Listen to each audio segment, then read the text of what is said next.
Vamos lá, pessoal, vamos dar continuidade aqui na questão 24. O Data Warehouse diferencia-se dos bancos de dados transacionais porque, letra A, trabalha com dados atuais, mas não com dados históricos. Letra B, faz uso intenso de operações diárias de processamento de transações continuamente. Letra C, possui milhares de usuários de diferentes níveis hierárquicos dentro da organização. Letra D, tem dimensionalidade genérica e níveis de agregação ilimitados. E letra E, utiliza ferramentas de prospecção e consulta de dados baseadas em OLTP. Aqui está a diferença, né? A pergunta está cobrando a diferença entre banco de dados transacionais e Data Warehouse. Então a letra A diz que o Data Warehouse ele trabalha com dados atuais, mas não com dados históricos. Errado, tá, okay, tá certo? O Data Warehouse ele trabalha muito mais até com dados históricos. Com dados atuais também, mas principalmente com dados históricos. Portanto, o item A está errado. Item B. Faz uso intenso de operações diárias de processamento de transações continuamente. Errado, tá? Quem faz isso aqui é o banco de dados transacional. O Data Warehouse ele faz mais uso de consulta de dados do que qualquer outra operação. Portanto, o item B também está errado. Item C. Possui milhares de usuários de diferentes níveis hierárquicos dentro da organização. A ideia é que a gente não tem isso aqui, tá certo? A gente tem que esse cenário aqui ele é muito melhor gerenciado nos bancos de dados que oferecem transação, tá? Como banco de dados relacional. Portanto, o item C também está errado. Item D tem dimensionalidade genérica e níveis de agregação ilimitados. É exatamente isso, tá? Você pode fazer agregação em um banco de dados transacional, mas quando o banco de dados transacional estiver muito grande, a performance dele vai ficar ruim. Então, para você trabalhar com dimensionalidade genérica e nível de agregação ilimitado, você precisa estar em um Data Warehouse, porque ele trabalha aí com o OLAP, que é o processamento analítico. Gabarito, então, na questão 24, letra D. Letra E, utiliza a ferramenta de prospecção e consulta de dados baseadas em OLTP. Errado, tá? Quem utiliza OLTP são os bancos de dados transacionais e não o Data Warehouse. Gabarito, então, da questão 24, letra D. Questão 25. O processo de Business Intelligence reúne ferramentas e técnicas modernas para realizar investigações que permitam a identificação e a determinação dos motivos da ocorrência de eventos de interesse, gerando assim conhecimento novo e útil. Para tal, esse tipo de sistema apresenta aspectos arquiteturais e tecnológicos muito diferentes das existentes em SIGs, que são sistemas de informação gerencial. A respeito dos aspectos arquiteturais e tecnológicos desse tipo de sistema, considere as seguintes afirmativas. O item 1.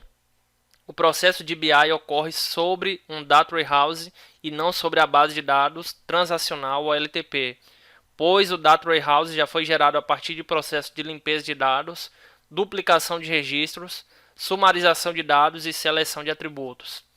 Item 2.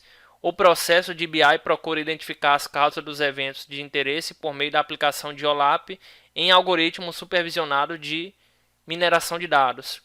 Alternativa 3. Durante a execução do processo de BI, a mineração de dados gera um modelo preditivo multidimensional intermediário, que são então organizados em cubos OLAP para a geração de dashboards analíticos. E alternativa 4. Durante o processo de BI, os dados são organizados multidimensionalmente para permitir análise sobre vários pontos de vista por meio do OLAP. Assinale a alternativa correta. Letra A, apenas a alternativa 1. Letra B, alternativa 1 e 4. Letra C, alternativa 2 e 3. Letra D, alternativa 2, 3 e 4. E letra E, alternativa 1, 2, 3 e 4.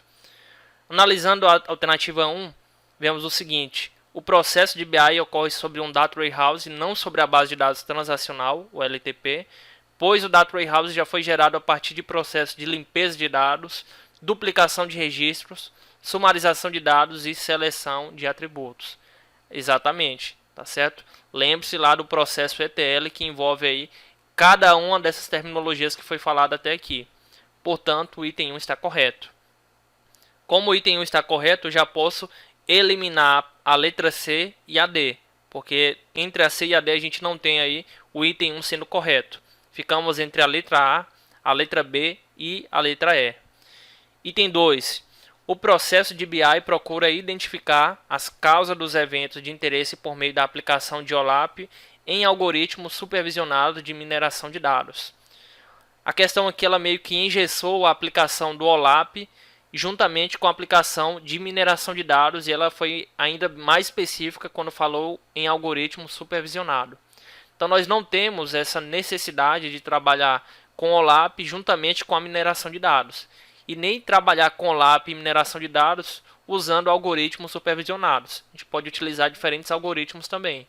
Nesse caso, por interligar aí como se um necessitasse de outro, tá? O item 2 está errado. E pelo item 2 está errado, a gente pode então eliminar agora a letra E. Só ficamos aqui entre a letra A e a B. Já sabemos que o item 1 está correto. Perceba que o item 3 ele não é nem citado, né? Então o item 3 já tem que estar errado. E a gente tem que avaliar se o item 4 é verdadeiro ou não. Vamos analisar o item 3 e o item 4 então. Durante a execução do processo de BI, a mineração de dados gera modelos preditivos multidimensionais intermediários, que são então organizados em COBOLAP para a geração de dashboards analíticos.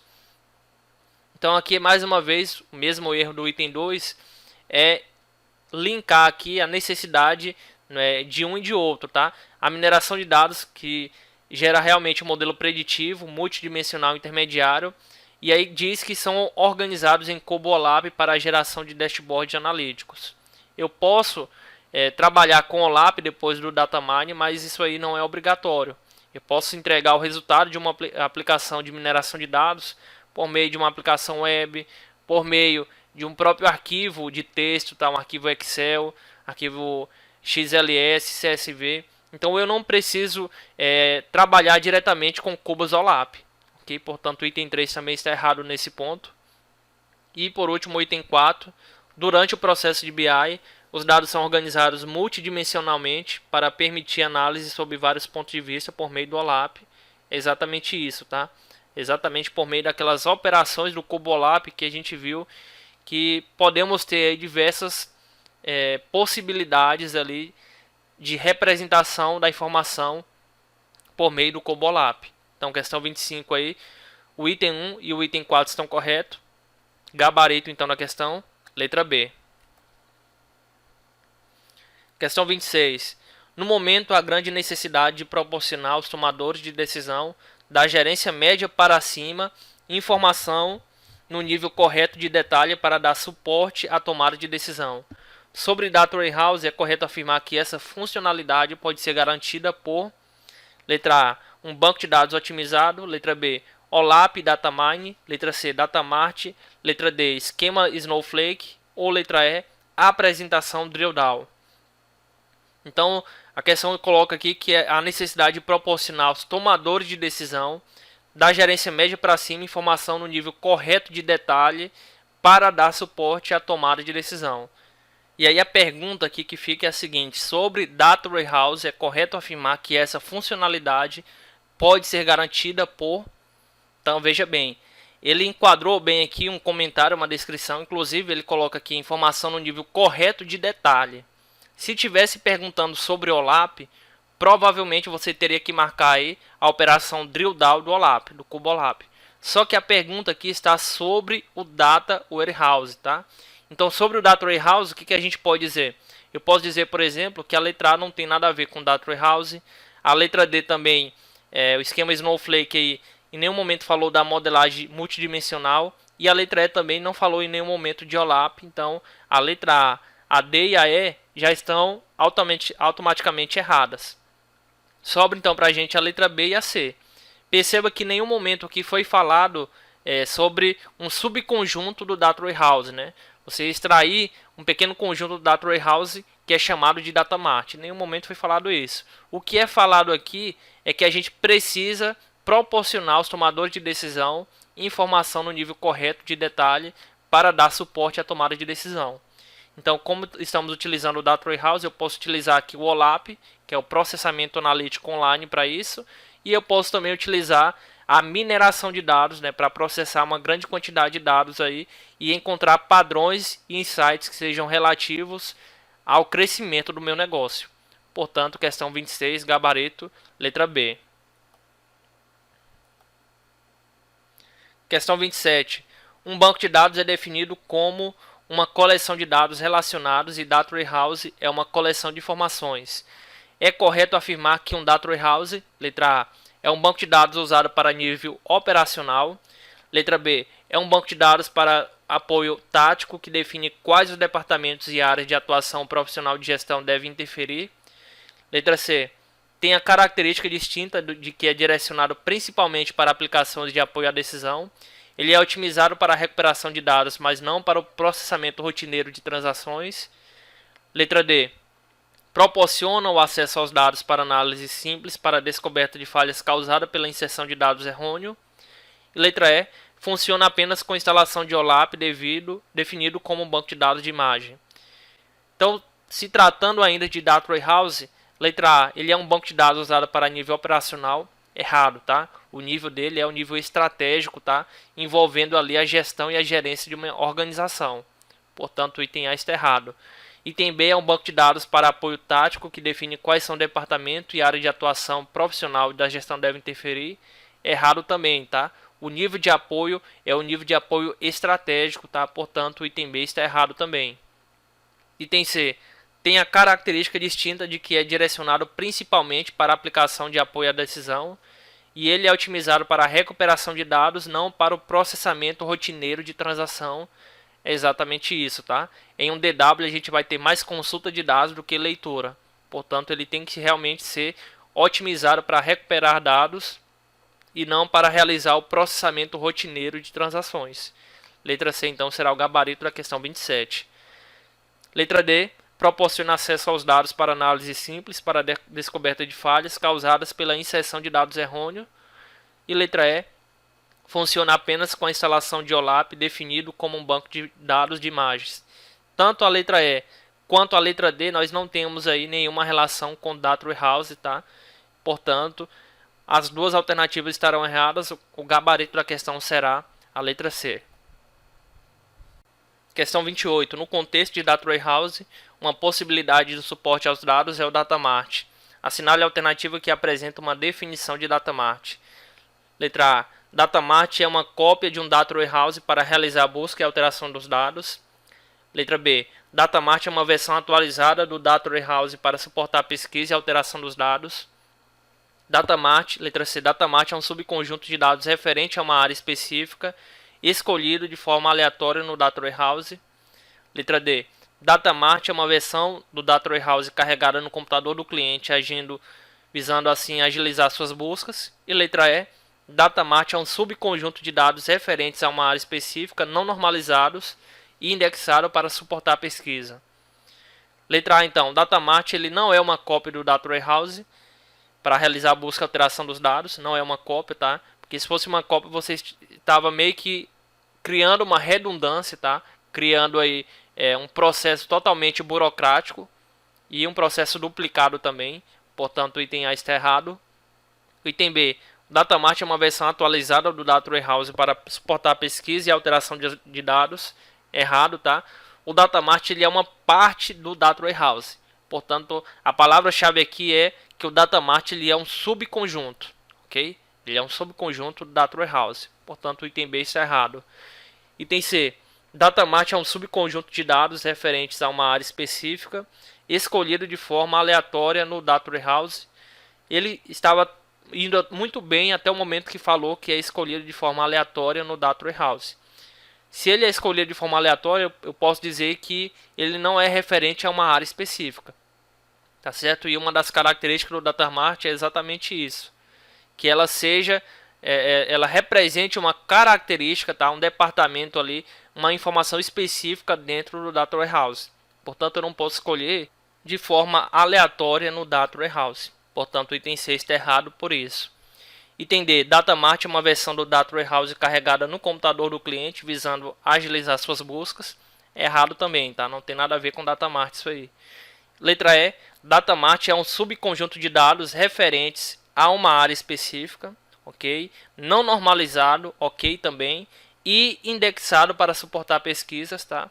É exatamente isso. Questão 28 está bem completa e está correta também. Gabarito então da questão, letra E. Questão 29. A tomada de decisão nas organizações pode ser suportada por um conjunto de ferramentas computacionais que refinarão as análises e darão mais segurança aos seus clientes e gestores. Uma dessas ferramentas é o uso das bases de dados dimensionais, os armazéns de dados ou data warehouse.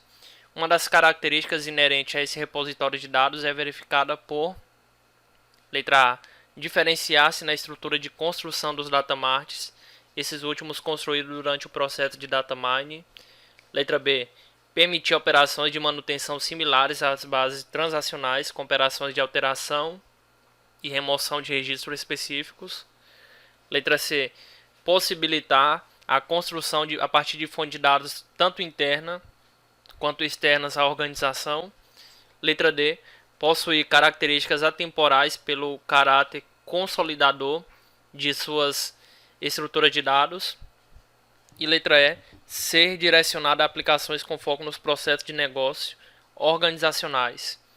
Então, no que tange a Data Warehouse, a letra A, quando ela diz diferenciar-se na estrutura de construção dos datamart, esses últimos construídos durante o processo de data mining, está errado. Certo? Data mining está associado apenas a Data Warehouse, que nada mais é do que um subconjunto específico de um Data Warehouse, tá? Não tem nada a ver com Data Mining, portanto o item A está errado. Item B, permitir operações de manutenção similares às bases transacionais. Na hora que falou transacional aqui, com operação de alteração e remoção de registro específico, está errado. Bom, Data Warehouse aí, o seu foco, o seu objetivo é a consulta de dados e não o processamento transacional. Portanto, o item B está errado. Item C, possibilitar a sua construção a partir de fontes de dados tanto internas quanto externas à organização. É exatamente isso, tá? Lembra lá do processo ETL? A gente pode extrair dados de diferentes fontes, ok? Inclusive diferentes formatos também. Depois da etapa de extração, a gente tem a etapa de transformação e, por último, teremos a etapa de carregamento dos dados. Portanto, questão 29 tem como gabarito a letra C. A letra D nos diz que possui características atemporais pelo caráter consolidador de sua estrutura de dados. Um Data Warehouse ele deve ser variável no tempo. Então, isso já elimina aqui essa letra D. E por último, letra E, deve ser direcionada a aplicações com foco nos processos de negócio organizacionais. Errado, tá? A orientação e o direcionamento deve ser por assunto, né, ou por negócio da empresa, e não orientado ou direcionado a aplicações. Portanto, questão 29, letra E também está errado, o gabarito da questão, letra C. Questão número 30. Em um Data Warehouse de uma hipotética aplicação da Câmara Legislativa, um usuário elaborou análises a partir de dados armazenados envolvendo quantidade de votos coletados por região geográfica durante certo período de tempo. A visão que ele dispunha inicialmente para as dimensões região e tempo eram respectivamente cidade e trimestre. Em uma primeira análise, detalhou a informação solicitada para obter os dados mês a mês, primeiro nível hierárquico abaixo de trimestre. Em uma segunda análise, agregou os dados de cidade para estado da federação, primeiro nível hierárquico acima de cidade. Em uma terceira análise, trocou de posição o eixo tempo e região para obter uma visão alternativa. As análises Online Analytical Processing, OLAP, aplicadas sobre o cubo de dados foram, respectivamente, letra A, Drill Down, Rollup e Pivô, letra B, Slice, Pivô e Drill Down, letra C, Rollup, Drill Across e Drill Within, letra D, Rollup, Drill Down e Drill Across, ou letra E, Drill Through, Rollup e Pivô. A primeira análise aqui, como é bem colocado na questão, o analista então ele detalhou a informação solicitada para obter os dados mês a mês, né, que seria um nível hierárquico abaixo do trimestre. Nesse caso, ele diminuiu o nível de granularidade e aumentou o nível de detalhamento da informação. A isso a gente dá o nome da operação Drill Down, tá ok? Então a primeira técnica aqui foi drill down. Na segunda análise, foi dito que foi agregado os dados de cidade para estado de federação, que é o primeiro nível hierárquico acima de cidade. Ou seja, nós diminuímos aqui, aumentamos na verdade o nível de granularidade e diminuímos o nível de detalhamento da informação. Ao invés de detalhar uma informação, a gente realizou o que? Exatamente, realizamos uma agregação, permitindo ter menos informação sobre esse respectivo exemplo. Nesse caso, a gente aplicou aí um drill up ou um roll up. E por último, trocou a posição dos eixos tempo e região para obter uma visão alternativa, ou seja, fizemos aí uma pivotagem, então um pivoteamento aí entre trocar uma posição e outra, nesse caso a operação pivô. Então, questão número 30, primeiro aplicamos drill down, depois aplicamos o drill up ou roll up e por último aplicamos um pivô, nesse caso questão número 30, gabarito, letra A. Ok, pessoal, finalizamos então essa aula. Na próxima aula daremos continuidade em nossa bateria de questões. Até a próxima aula.